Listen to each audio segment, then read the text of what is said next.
दोस्तों, legal and legal में एक बार फिर से आपका स्वागत है। देश के लिए मसालेदार खबरों का सिलसिला जारी है। कल न्यूज़ क्लिक के से जुड़े पत्रकार और एंकर्स के घर पर छापेमारी हुई। उनमें से कुछ को डिटेन किया गया, कुछ को गिरफ्तार किया गया, शाम को उन्हें छोड़ भी दिया गया। आज जो सबसे बड़ी खबर देश में चर्चा में है इस समय की, वो ये है कि आम आदमी पार्टी के सांसद संजय सिंह को गिरफ्तार कर लिया गया है। ईडी ने उनके घर पर छापेमारी की, घर में तलाशी ली, उसके बाद उनकी गिरफ्तारी हुई। संजय सिंह की गिरफ्तारी पीएमएलए कानून के तहत हुई है। यह गिरफ्तारी एक्साइज पॉलिसी 2021-22 के तहत की जा रही है, जिसमें दिल्ली के ईडी ने के एक रेस्टोरेटर हैं जो रेस्टोरेंट चलाते हैं, दिनेश करके नाम है उनका, दिनेश अरोड़ा, जिनके मनीष सिसोदिया और आम आदमी पार्टी के सांसद संजय सिंह से बहुत करीबी ताल्लुकात हैं। दिनेश आर्या ने ही, उनका कहना है, ईडी का कहना है कि उन्होंने दिनेश आर्या को कॉल किया था। आम आदमी पार्टी के एक सांसद ने, नाम नहीं लिया है, उन्होंने कहा था कि दिल्ली में चुनाव है, 2020 की बात ये बताई जा रही है, दिल्ली में चुनाव है और उन्हें फंड की आवश्यकता है। इसी बात को कनेक्ट करते हुए आज सांसद संजय सिंह की गिरफ्तारी हुई।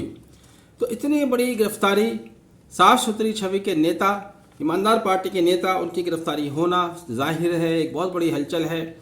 अब लोग उसको अपने अपने तरीके से रिएक्ट कर रहे हैं। एक और जहां भारतीय जनता पार्टी से जुड़े नेता, मंत्री और उनके समर्थक अपने अपने तरीके से ट्वीट कर रहे हैं, कह रहे हैं कि ईमानदारी की पोल खुल गई है। कोई कह रहे हैं कि इनका असली चेहरा सामने आ गया है, कोई कहते हैं कि साहब ये अपने आप को साफ सुथरा बताया करते थे। वहीं आम आदमी पार्टी ने उल्टा शोर मचाया है कि सरकार द्वारा दमनकारी नीति अपनाई जा रही है।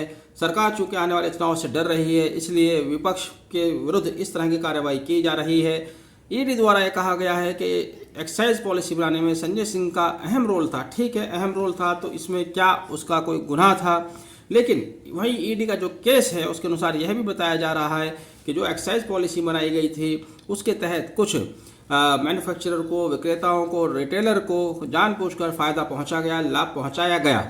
तो ये बातें हैं जिनको कनेक्ट करके संजय सिंह की गिरफ्तारी हुई। उधर कांग्रेस के भी आईटी सेल एक्टिव हो गया है। कांग्रेस ने भी यही कहा है कि इनको बाहर दिखाई दे रही है, इसलिए कल पत्रकारों के ऊपर हमला बोला गया, आज विपक्षी पार्टी पर हमला बोलना शुरू कर दिया। कांग्रेस का आईटी सेल ने तो यहाँ तक लिख डाला कि कंस ने भी जिससे वो डरता था जेल में डालना शुरू कर दिया, लेकिन उसके बावजूद भी कंस नहीं बचा। बहरहाल सच्चाई जो भी हो, ये तो एक फेयर जांच के रूप में सामने आनी चाहिए। कांग्रेस के एक समर्थक ने यह भी ट्वीट किया कि जब कांग्रेस की सरकार हुआ करती थी, जब भ्रष्टाचार हुआ करता था, उस समय भी भ्रष्टाचारी जेल में जाया करते थे, लेकिन फर्क इतना था कि उस समय भ्रष्टाचारी वो जेल में जाया करते थे जो सरकार में होते थे।